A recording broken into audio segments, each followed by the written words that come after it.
Hey, good morning and welcome to 5 Minutes of Freedom. It is a great and a wonderful, beautiful day here in Springfield, Missouri. I am so glad to be with you this morning. I am so overjoyed that God is my Father and God has blessed me today. Thank you for joining us here at 5 Minutes of Freedom, brought to you by Archangel Outreach Ministries. Archangel Outreach Ministries can be found at archangeloutreach.org online, or you can check us out on Facebook at Archangel Outreach Ministries. Please let it be known that you can find 5 Minutes of Freedom on YouTube, you can find it on Facebook, or you can find it on archangeloutreach.org. Those are the three places that we try to post at. We post it on Facebook at Archangel Outreach Ministries, and of course we post it on my personal Facebook page, Joseph Hahn. If you have any comments, concerns, complaints, we don't care what you got to say. We just want to hear what you have to say. I've gotten some great comments on YouTube about the video, about the different things that people would like to hear about.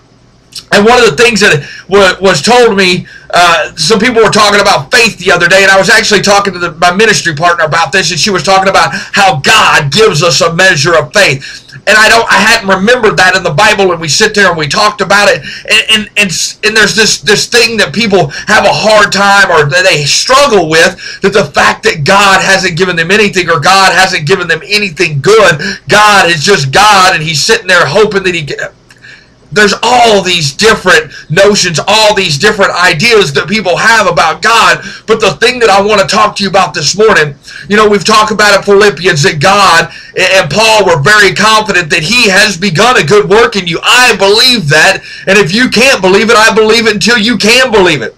But the other thing is people say, well, I don't have any faith, or I don't. BS. God has given us a measure of faith so that we may be able to understand that He is real, that He is working in our lives, and as long as we give Him the credit, all the glory, we are going to be able to grow that faith, and that faith will grow and multiply into something that can stand up against anything, specifically the wiles of the devil, because he's going to come at us with everything he's got. So if you believe that you don't have faith to stand up to the trials and tests that are going to come to you today, I'm going to say that's wrong, because you have been dealt a measure of faith, and God has given it to you in accordance that you may have faith that He is who He is, and that He can do what He can do, and that you can make it through today. We're not going to worry about tomorrow. Yesterday is already past. So today we worry about what's going to happen, and that faith has already been given to you that you need to make it through today. Isn't that awesome? Isn't that exciting? I'm getting fired up just thinking about it, that you have enough faith to make it through today. Romans chapter 12 verse 3 says this: For I say, through the grace given to me, to everyone who is among you, not to think of himself more highly than he ought to think, but to think soberly, as God has dealt to each one of us a measure of faith. I got to read that again.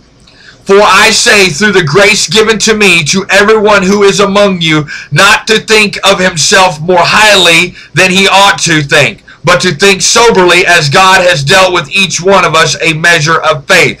So everyone who is among you, everyone that I'm around today, everyone that is around you has been dealt a measure of faith by the grace given to you, by the grace given to us by God. He has given us a measure of faith that we may be able to think soberly today. And that sober context comes out, people think, well, I don't do drugs, I don't do alcohol. Well, what about thinking soberly in the fact of living soberly in today's addictions, as far as shopping or food or compulsive thoughts or sex or pornography or whatever the case may be? There's a lot of things that would take us out of a sober state, and that sober state being a clear, sound mind to know and understand and be obedient to God. That is being sober to the Spirit, so the Spirit can talk to you in a way that will lead you by that measure of faith that has been given to you by God. That is a sober state. So all of us that are among, and I love that statement, because it says, to everyone who is among you, to everyone who is among you. Think about that. Everyone that is among you, not everybody you know or everybody you talk to, everybody that I go to Missouri State University, there's over 20,000 people there. Everyone that is among you, God has dealt them a measure of faith. Whether they decide to turn the light on today and understand that faith has been given to them, whether they decide to live a sober life today and use that faith that's been given to them, that is the free will that God has given us today. But if you're sitting there right now going, I want that faith so bad, Joe. I want what God's got to give me. I want it so bad. Well, I'm telling you, you can have it by that measure of faith God has given you today. You say, God, you are real because I have faith. Jesus, you are real because you have that faith. Holy Spirit, guide me today because the faith that you have given me, because Joe and the Bible just told me so. Isn't that exciting? You have the faith today to make it through today, and tomorrow we'll talk about that tomorrow. God bless you and have a great day. This is 5 Minutes of Freedom brought to you by Archangel Outreach Ministries.